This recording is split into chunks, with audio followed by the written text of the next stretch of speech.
છેલ્લે ફોરમ બેને મને કીધું છે 5 મિનિટનું, પણ હું એટલું ધ્યાન રાખીશ કે આ 5 મિનિટની જાજી મિનિટ ન થાય અને આપને જે ધીમે ધીમે સુગંધ આવતી હોય ને એ સુગંધ વધારે પડતી પહેલી ન થાય એટલામાં આપણે પૂરું કરી દેવું છે.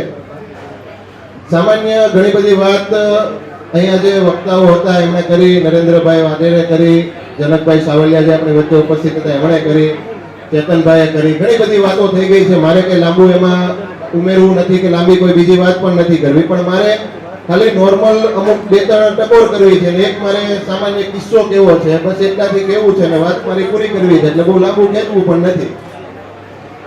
જે જનકભાઈ વાત કરીને, જનકભાઈ આજના કાર્યક્રમમાં આપણી વચ્ચે ઉપસ્થિત હતા એ બહુ ઓછા કાર્યક્રમમાં જાય છે, એ હું તમને પહેલા ચોખવટ કરું. એ જગદીશભાઈને ખબર છે, બહુ ઓછા કાર્યક્રમમાં તે જાય છે. હમણાં મારે લાસ્ટમાં અહીંયા વાત થઈ ત્યારે બી કીધું આ બાળકોનું એનું થોડુંક સન્માન નહોતું એટલે આવ્યો, બાકી કે હું જાતો નથી બને ત્યાં સુધી. જનકભાઈની મારો પરિચય એમની સાથે આજ પહેલી વાર રૂબરૂ, હું એમને ઓળખું પણ 10-12 વર્ષથી, પણ આજ પહેલી વાર હું એમને રૂબરૂ મળ્યો ડિજિટલ સોશિયલ મીડિયાના માધ્યમથી. આપણે એમને જોતા હોય, સાંભળતા હોઈએ, પણ એમની વિચારધારા, એમણે જે વાત કરી, જેટલા પણ મુદ્દાઓ પર એમણે ચર્ચા કરીને, આપણે એવું કહેવાય કે વ્યક્તિનું વાણી, વર્તન અને વિચાર આ ત્રણેય એક હોય ને તો એ વ્યક્તિ સર્વગુણ સંપન્ન અથવા તો મજબૂત ચારિત્રવાન કહી શકાય, અથવા તો એ સફળ હોઈ શકે એવું કહી શકાય કે એનું વાણી, વર્તન અને વિચાર ત્રણેય એક હોય. જનકભાઈને જે વાત કરીને એનો તમને પરિચય ક્યાંથી મળે તો તમે વરાછા વિસ્તારમાં આપણે યોગી ચોક 4 રસ્તા જાવ ને, યોગી ચોક 4 રસ્તા એક સર્કલ છે. યોગી ચોક જે છે ને મેન આપણે વરાછા વિસ્તારનું આ જ કહેવાય એમ. યોગી ચોક 4 રસ્તા જે સર્કલ છે ને ઓલા બગલા ઉભેલા છે વ્હાઈટ કલરના, એ બગલા આપણે જોયા હશે. બગલાની નીચે 2 લાઈન પણ લખી. એ સર્કલ પાર્થ નોલેજ ઇન્સ્ટિટ્યૂટ જેમના તેઓ ઓનર છે, જે તેઓ ચલાવે છે, એમના અંડરમાં છે. એટલે એસએમસી આવી રીતે અલગ અલગ કંપનીઓને એને સર્કલ આપતી હોય છે. એનો જે કંઈ ચાર્જ ને એવું બધું હોય કાયદાકીય રીતે જે કંઈ હોય, પણ એ પાર્થ નોલેજ ઇન્સ્ટિટ્યૂટના અંડરમાં છે. અને ત્યાં બગલા આપણે જોયા છે. અને યોગી ચોક લગભગ બહુ ફેમસ સુરતમાં હાર્દ કહેવાય. કાઠિયાવાડી વરાછા વિસ્તારમાં રહે એટલે હાર્દ કહેવાય યોગી ચોક.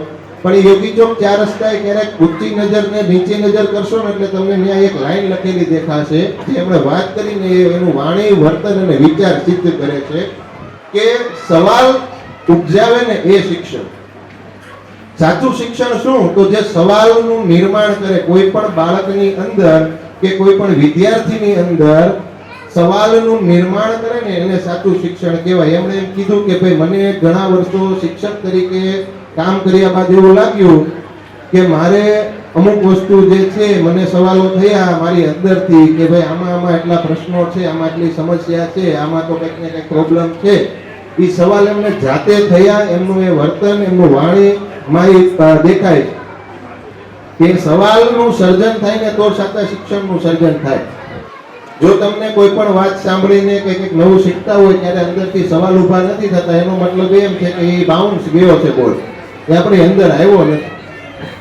એટલે ગુરુ વંદનાનો આજનો આ કાર્યક્રમ છે. એક તો છે ને રસુલપરા ગામ પરિવાર માટે જોરદાર તાળીઓ પાડો, તમારા પોતાના માટે. શું કામ ખબર? કારણ કે આપણે જનરલ જોઈએ ને તો સમાજમાં બધાની જરૂર છે. ડોક્ટરની જરૂર છે, એન્જિનિયરની જરૂર છે, સીએની જરૂર છે, સરકારી અધિકારીઓની જરૂર છે, પોલીસની જરૂર છે, બધાની જરૂર છે. પણ આપણો દીકરો, આપણો ભાઈ, આપણા કાકા, આપણા મામા, આપણા પપ્પા કે કોઈ પણ ડોક્ટર હોય ને તો આપણે થોડોક કોલર ઊંચો કરીને કહીએ કે મારો ભાઈ ડોક્ટર છે, મારો દીકરો ડોક્ટર છે, મારો દીકરો એન્જિનિયર છે, મારો દીકરો સીએ છે, મારો દીકરો સરકારી અધિકારી છે, મારો દીકરો પોલીસમાં છે. પણ આવું જ કોલર ઊંચો કરીને જ્યારે આપણા સમાજના લોકો એમના દીકરો શિક્ષક હોય ત્યારે કહેશે ને, ત્યારે ખરેખર આપણા સમાજની, આપણા દેશની ઉન્નતિની શરૂઆત થાય. ડોક્ટરની જરૂર છે, એન્જિનિયરની જરૂર છે, સીએની જરૂર છે, પણ એ બધાને બનાવવા માટે આવા ચેતનભાઈ જેવા, જનકભાઈ જેવા શિક્ષકોની પહેલા જરૂર છે. ડોક્ટર જે હોય ને, સમજી લો કે હું કદાચ ડોક્ટર, સીએ, એન્જિનિયર બન્યો તો હું કદાચ એક જ વાર બન્યો. મને મારો એકનો જ મારા જીવનનો અનુભવ હોય કે હું આવી રીતે ડોક્ટર બન્યો. ચેતનભાઈ જેવા વ્યક્તિને મળો, જનકભાઈ સાવલિયા જેવા વ્યક્તિને મળો કે નરેન્દ્રભાઈ વાઢેર જેવા વ્યક્તિને મળો તો એને 100 શિક્ષક બનાવવાનો, 100 ડોક્ટર બનાવવાનો અનુભવ હોય. એને 100 એન્જિનિયર બનાવવાનો અનુભવ હોય, એને 100 સીએ બનાવવાનો અનુભવ હોય. એટલે મારે અહીંયા એક વ્યથા એક એવી છે, હું પણ 10 વર્ષ મેં ટીચિંગ લાઈનમાં કામ કર્યું, એટલે મને થોડોક એ વખતે ભાઈ એમ થતું કે જે જેટલું માન સન્માન ડોક્ટર, એન્જિનિયર, સીએ, સીએસ ને વકીલને બધાને મળે ને, એટલું જ માન સન્માન શિક્ષકને મળવું જોઈએ. આપણો દીકરો શિક્ષક તરીકે કામ કરતો હોય એટલે આપણો કોલર ઊંચો થઈને એમ કહેવો જોઈએ કે મારો દીકરો ટીચર છે, મારો દીકરો શિક્ષક. આ આપણા સમાજની બહુ મોટી જરૂરિયાત છે કે આપણે શિક્ષકને માન આપશું ને તો એક સારો શિક્ષક સારા શ્રેષ્ઠ સમાજનું નિર્માણ કરી શકે.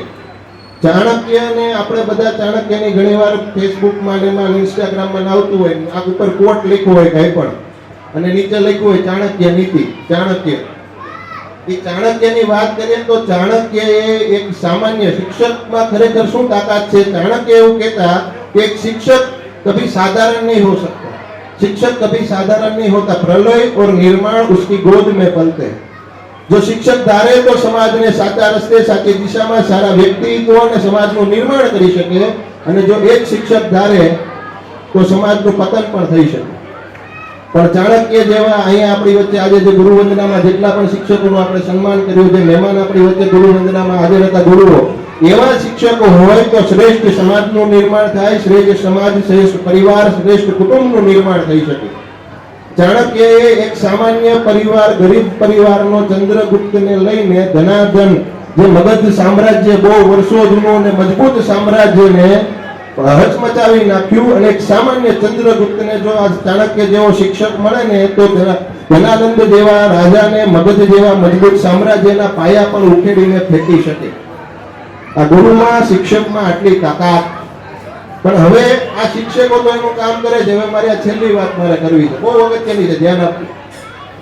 ચેતનભાઈ જેવા કે જનકભાઈ જેવા શિક્ષકો જે સ્કૂલમાં આપણા બાળકોને ભણાવે છે, એ તો ભણાવે જ છે, એમનું કામ કરે છે, ગુરુ છે, શિક્ષક છે, જે કાંઈ શીખવાડવાનું છે શીખવાડે છે.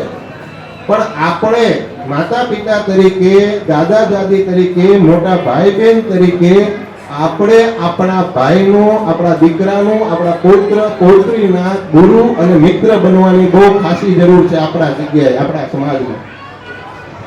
આપણે હમણાં વાત કરીને, ચેતનભાઈ વાત કરી, હમણાં જનકભાઈ વાત કરી કે આપણે સંવાદ નથી થતા, કે સમસ્યાઓ છે, આ છે, તે છે, એ બધા જે પ્રશ્નો છે ને, હું તમને એક સામાન્ય સવાલ, અત્યારે વોટ્સઅપમાં, ઇન્સ્ટાગ્રામમાં, એમાં ફોરેન કલ્ચરમાંથી ધીમે ધીમે આપણી બાજુ એક વસ્તુ ઘૂસતી આવે છે. બે વસ્તુ.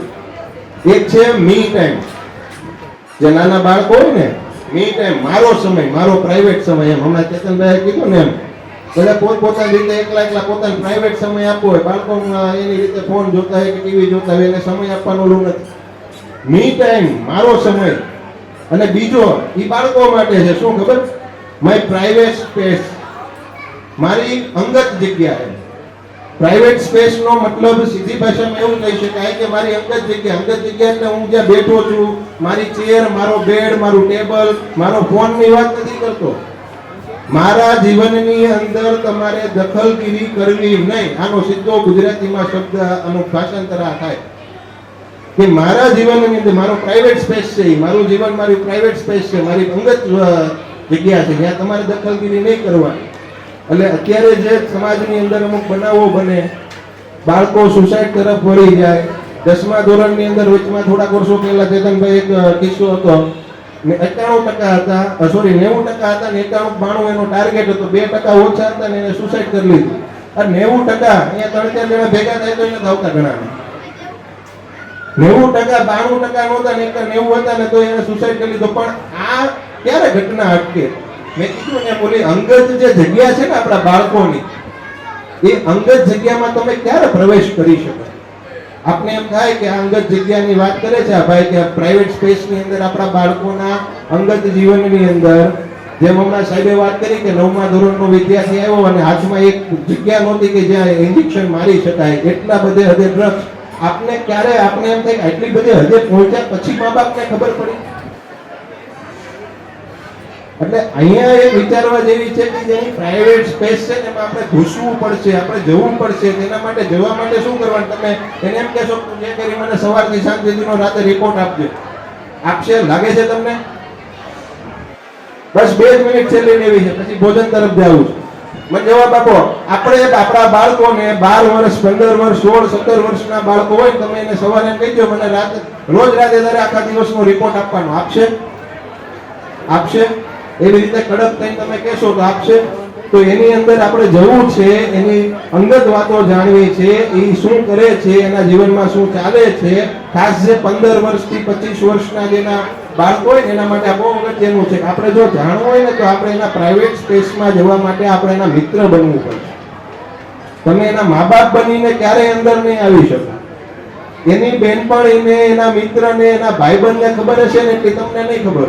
આ જાણજો, આ ક્યારેક વિચારવા જેવો પ્રશ્ન.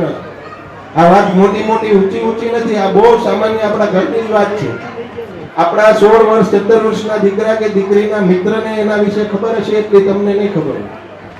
શું કામ? કેમ કે એનો મિત્ર છે ને. તમે આ કોણ છે? આપણે મા બાપ.